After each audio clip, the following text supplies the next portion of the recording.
Previously on Ayreon, the Theory of Everything, Phase 1, Singularity. Tommy Karovic! Tommy Karovic! Tommy Karovic! Yeah, I like him. I'm a fan. Just a little. My feels. The rival thinks the girl is falling in love with the prodigy. Which is so true, like so obviously.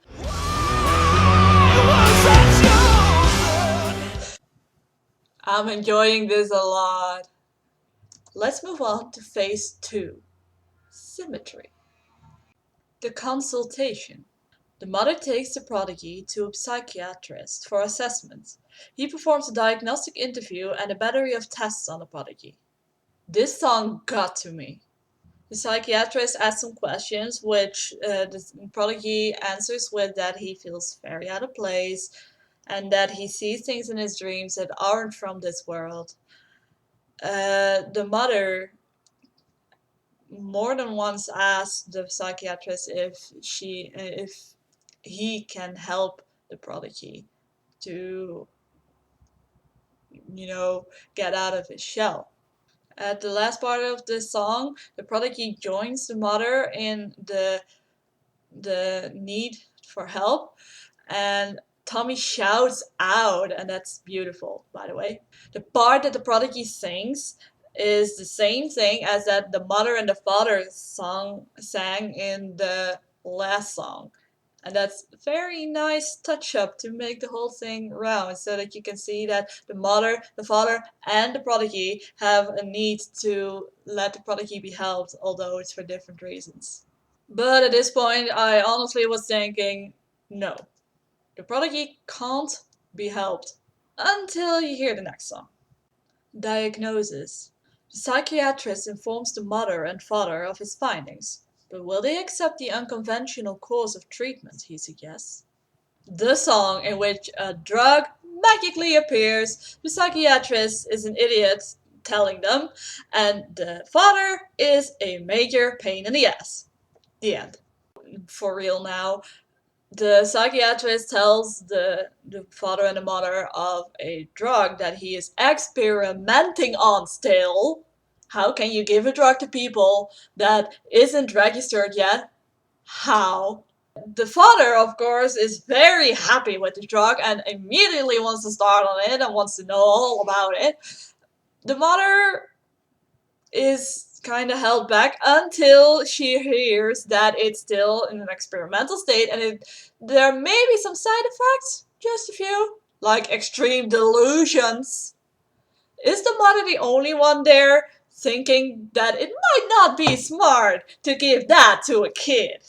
This song baffles me to no end, seriously. The drug, okay, I'm rolling with that, but how do people react to it? Like, the mother is the only reaction that is good. The only reaction that should be there. Let's continue on with the next song. This is just okay. The argument. 1. Is the psychiatrist's experimental drug worth the risk? The mother and father have vastly different views and motivations. In this extremely short song, you hear the mother being the smart one out there, not wanting to give the drug to the prodigy, while the father is stating his case that he wants to help the prodigy. Why shouldn't he want to help his own son? Because then he can finish the theory of everything for him because he isn't smart enough. The rival's dilemma. The rival appears to have his own agenda. This song is very obviously the rival's song. It starts off with the rival feeling kinda insecure almost. He is scared that the prodigy might actually be smarter than him. He can't handle that. He feels scared because of that. So the water was splashing while I'm not touching it. That's weird. Cheers! Damn, that's gold. So the rival feels the heat of the prodigy in his neck. Getting scared. But then he's stepping up and saying, I don't know why I'm afraid. I'm just going to nail it. And then he goes on this beautiful, beautiful monologue that he will win and he will be superior. I like the prodigy more, of course, but the rival is a very good second one. Yes, I like this song. Surface tension. Another beautiful instrumental song that it quickly fades into the next song, A Reason to Live. This whole song exists of different variations of the verse that the mother and the father sung together and what the prodigy sang. Pretty. Potential. The teacher and the girl each have their own reasons for supporting the prodigy. The teacher wants to help the prodigy because he feels like he hasn't accomplished anything noteworthy in his life, and he thinks if he can help the prodigy be the best that he can, that he will get some of the fame that the prodigy will earn. So it's for his own. While the girl wants to help the prodigy because she basically sees him as a kick puppy. She thinks that he's a case that needs to be helped, like like a puppy getting better and getting the shots and getting good food, and then the puppy can go free again to another owner, you know? I don't really agree with either of their motivations because hers is just way too naive and his is way too egoistic. But that's my opinion. But in the end, hey, what does it matter what the reason for helping the prodigy is? The prodigy is getting help. Quantum chaos. As the prodigy gradually disappears into a chaotic world of patterns and equations, the father can't stop wondering if the psychiatrist's drug might help. I can definitely hear the chaos in this song. I can also hear in this song that the father is thinking about the prodigy while the prodigy is sinking in the chaos. And I can also hear at the end that when the electric guitar is getting into this, then the father takes the decision to go to the psychiatrist. That's some very good music there, if you can get that from instrumental songs. Dark medicine. The father meets with the psychiatrist, this time alone.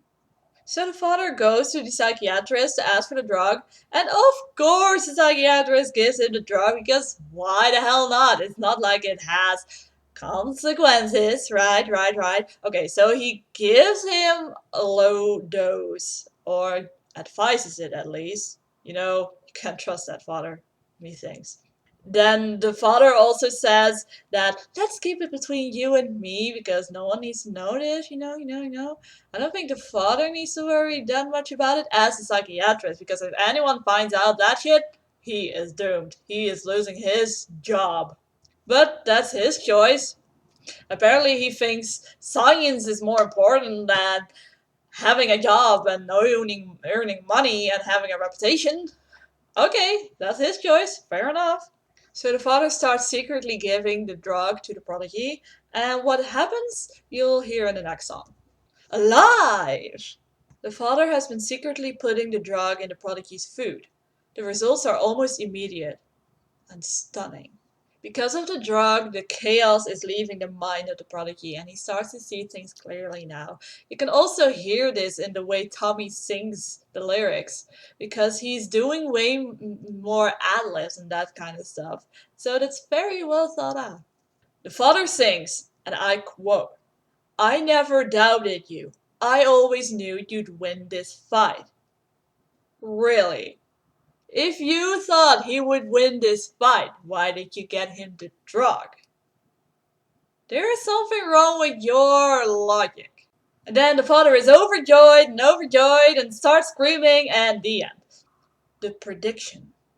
The mother rejoices at the prodigy's remarkable progress, unaware that it's all due to the drug she was so violently opposed to. The mother was the smart one. Was. Up until this point. The mother is happy to see that her son is coming alive. And that's understandable.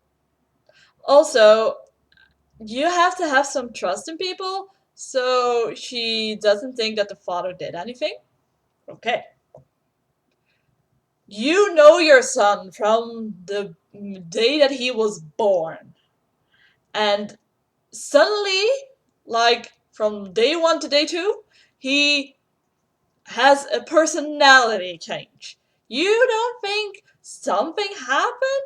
You think this is something of his own that he just grew into this, like in one day? And the mother, like, in this whole album, she came across as being very caring for her son and wanting the best for him. And now she's like, oh, he's totally different. Okay, great. Seriously, you're not a good mom anymore. And with that, phase 2 has ended.